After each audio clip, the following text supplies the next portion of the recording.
Morning, good afternoon, good evening, depending on where you are and what time it is where you're joining me from. This is Zoliswa Tshetshe, and as usual, I welcome you to Speak It with Zoliswa. Today, I would like us to talk a little bit about leaving a legacy. Steve Covey, in his book, The Eighth Habit, talks about 4 quadrants, if you allow me to use the word quadrants. That is, 1, to live, to love, to learn, and to leave a legacy. Now, to live is really talking about the physical or physiological needs. If you were to refer to the Maslow's hierarchy of needs, it is how satisfied you are in terms of being able to take care of yourself. The second quadrant, which is to love, has to do with the relationships that you have. How do you relate to the people around you? And maybe at the center of that is, how do you relate with yourself? The relationship that you have with yourself is at the core, at the center of all the relationships that you are ever going to have with others. And if you do not have self-love, if you do not have the appreciation of who you are, if you do not have the best, you understand that the best is deserved to be received by you, then you will not have the best relationships with the other people, because it's an inside-out job.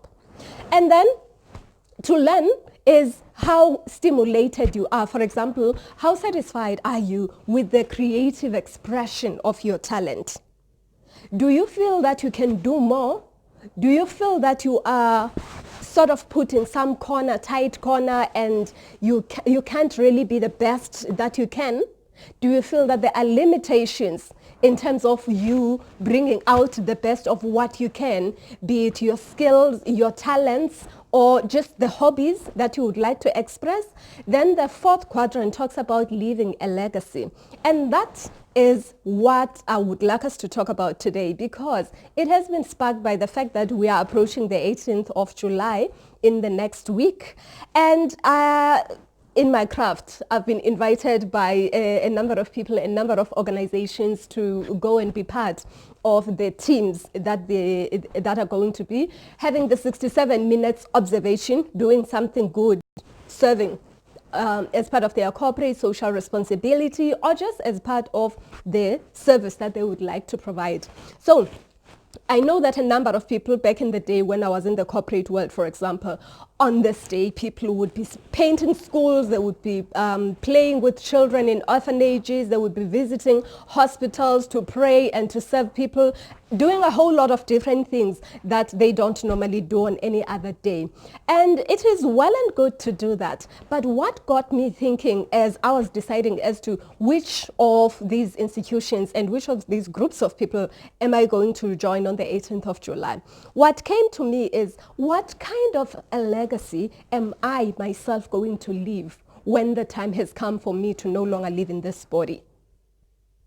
In 50 years' time, when people think of Zoliswa Tshetshe, what would they say she has contributed to the universe in such a way that there is a positive difference?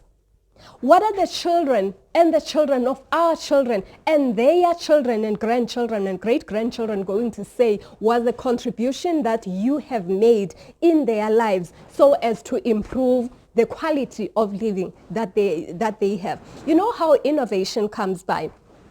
I am a big fan of dissatisfaction as a starting point of anything.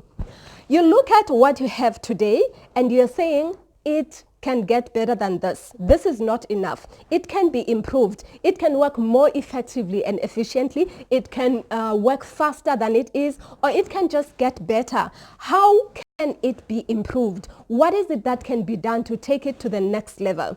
So innovation comes as a result of an idea coming, being brought about by the current situation so that we can have a better life, a better world. So I thought, we can complain all we want about the state of affairs, and I'm talking about any aspect of our lives as it is. Nelson Mandela, who we're going to be celebrating or observing in the 67 minutes on his birthday, the 18th of July, had there was something that was great about him. There was greatness about him as a human being, and there still is greatness that would forever be by virtue of the being that he still is, in the sense that the legacy that he left still continues. The work that he performed when he was still alive is still carried on, and we'll remember him. We'll look around and we'll remember him. I'm not a politician, so I can't speak from a political point of view, but I'm an enlightened South African citizen. I'm a black South African woman who has a story of from rags to riches in my own personal space. And I know that the doors opened as a result of a number of people that came together and said things cannot continue to be the way that they are. And he was one of them. But now, a whole lot of people ahead of us, those that are older than us, have made a difference. A friend of mine, just a few days ago, Tamsangwa Makubela, said to me, Zoli, it cannot be that when people talk about career development, they say in South Africa, it has to be Tamsangwa Makubela. We need to bring a lot of people to come together and make a difference, because there is so much that needs to be done to take this country to the next level, to take different aspects of our lives to the next level. And it is not going to happen just by us praying and leaving it that. It's not going to happen just because we meditate or we wish, we think positive thoughts and we leave it at that. We need to marry the prayer, the thinking of positive thoughts, the meditation with taking action, because these three only work on increasing the vibrational frequency. So they work on the mindset of the I can attitude. And when you begin to take that action, you're taking action with a mindset of I can, then you will begin to see the mountains that you would like to kill or destroy just opening up for you to go across. You know the story of the Red Sea, the Israelites in the Bible, Israelites in the Bible. For those of us that have read the Bible, similar thing. It's all about the mindset. Once you have the mindset, suddenly things that appeared to be insurmountable before, they appear to be smaller bits and pieces that you can chunk out and address so that you can walk in the direction of your dream. You can advance confidently in the direction of your dream. We are all connected. We are different. We're different in many ways, in many respects whatsoever, because when we bring together our differences, we come up with a package that is unprecedented. A package that brings up a complete puzzle that no one single person could ever formulate.